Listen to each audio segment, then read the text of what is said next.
الحكاية بتبدأ مع بطلنا كوبر، شاب بنشوفه بيلم شنطته بالسر وبيغادر بيته في أمريكا، وهو بيبص نظرة أخيرة على صورة بتجمعه مع أهله.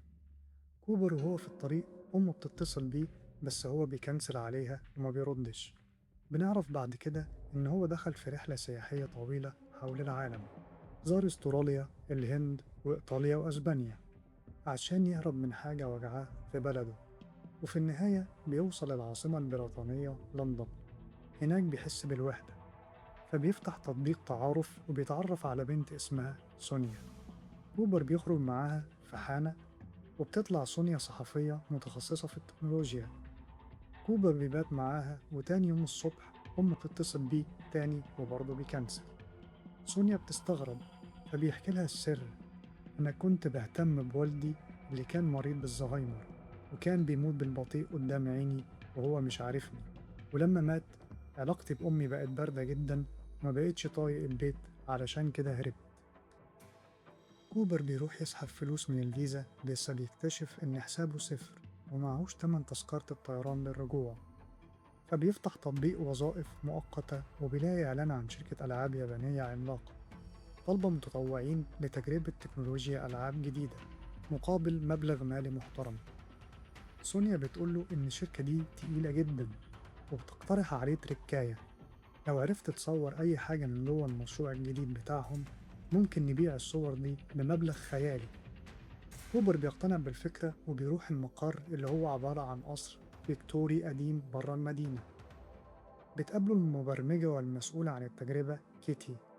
كيتي بتاخده أوضة بيضة معزولة، وبتقفل تليفونه عشان التسريبات، وتديله عقد يوقع عليه. كيتي بتخرج تجيب ورقة ناقصة، فكوبر بيستغل الفرصة وبيفتح تليفونه ويصور الجهاز السري ويبعته لسونيا.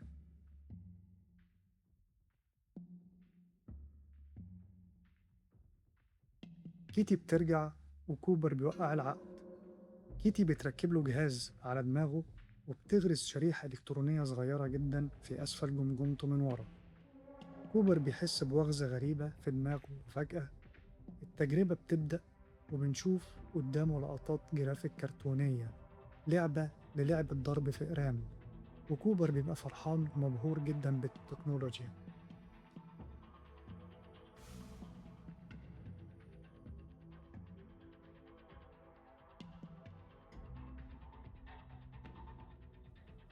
بعد نجاح الديمو، كيتي بتاخده لمكتب المدير التنفيذي للشركة ساتو.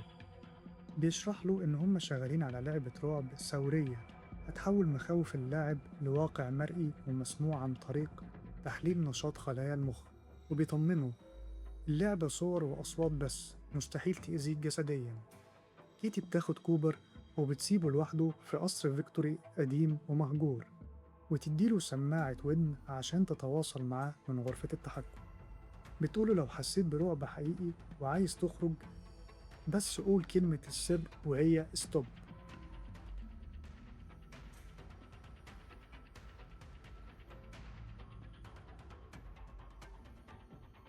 اللعبة بتبدأ. كوبر قاعد، وفجأة بيشوف عنكبوت صغير ماشي على الترابيزة. هو بيخاف جدا من العناكب، عنده فوبيا العناكب. كوبر بيقوم قتله. بعدها بيبص على لوحة مرسومة للقصر، بيلاقي نور في واحدة من الأوض، وفي خيال مرعب واقف. بيلتفت وراه، بيلاقي راجل ضخم لابس أسود ووشه مش بيتحرك ومش بيبرمش. كوبر بيكتشف إن الراجل ده هو نفس شكل الواد اللي كان بيضربه ويتنمر عليه وهو طفل صغير في المدرسة. كوبر بيحاول يلمسه، بس بيكتشف إنه هو هولوجرام، مجرد صورة مش حقيقة. الأمور بتبدأ تخرج عن السيطرة. الرعب بيزيد لما الخيال والظلال بتتحول لعنكبوت عملاق مرعب، واخد نفس وش الولد المتنمر. وفجأة الإرسال بينه وبين كيتي بيتقطع تماما. بيسمع خبط عنيف على الباب، فبيفتح بيلاقي البنت سونيا اللي بات معاها داخلة عليه مرعوبة. بتقوله: كوبر، انت في خطر. الشركة دي عملت أجهزة واقع افتراضي دمرت عقول 5 أشخاص واختفوا قبل كده، لازم تهرب معايا فورا. كوبر بيضحك في وشها ويقول لها: أنا فاهم اللعبة، انت مش سونيا الحقيقية. انتي مجرد جرافيك والشركة عاملاها عشان تخوفنا. فجأة ملامح وش سونيا بتتغير لشر مرعب، وتمسك سكينة مطبخ وتهجم عليه وتطعنه في ظهره. كوبر بيصرخ من الألم الحقيقي وبيدخل معاها في مطحنة وضرب لحد ما بيزقها والسكينة بتدخل في دماغها وتموت. هنا الإرسال بيرجع تاني مع كيتي وبتكلمه. كوبر بيجيله انهيار عصبي ويحاول يشيل الشريحة بإيده من راسه من كتر الرعب والدم. كيتي بتقوله إياك تشيل الشريحة من راسك، ده خطر، اطلع الدور اللي فوق عشان الإشارة تبقى أقوى. كوبر بيطلع الدور اللي فوق وفجأة نبرة صوت كيتي بتتغير تماما، وبتبدأ تسأله أسئلة شخصية عن نفسه. أنت مين؟ واسمك إيه؟ واسم مامتك إيه؟ كوبر بيكتشف الصدمة الكبرى، هو مش فاكر أي حاجة. كيتي بتقوله ببرود اللعبة مسحت ودمجت ذكرياتك، أنت بقيت زي أبوك ومصاب بالزهايمر. كوبر بينهار وبيقعد يصرخ اخرجي من دماغي، اخرجي من دماغي. فجأة الباب بيفتح وكيتي بتدخل مع الحارس وساتو المدير التنفيذي، ويحاولوا يقفلوا الجهاز، بس كيتي بتقول أنا مش قادرة أوقف السيستم. فساتو بيعتذر ويقول له خدوه برا. كوبر بياخد فلوسه وبيرجع أمريكا وهو مش مصدق إن هو نجا، وبيدخل البيت عشان يصالح أمه ويحضنها. وبعدها بيدخل أوضته بيلاقيها بتعيط وبتلف تبص وبتقوله أنت مين؟ أنا لازم أتصل بابني كوبر. أمه طلع عندها هي كمان الزهايمر ومش عارفاه.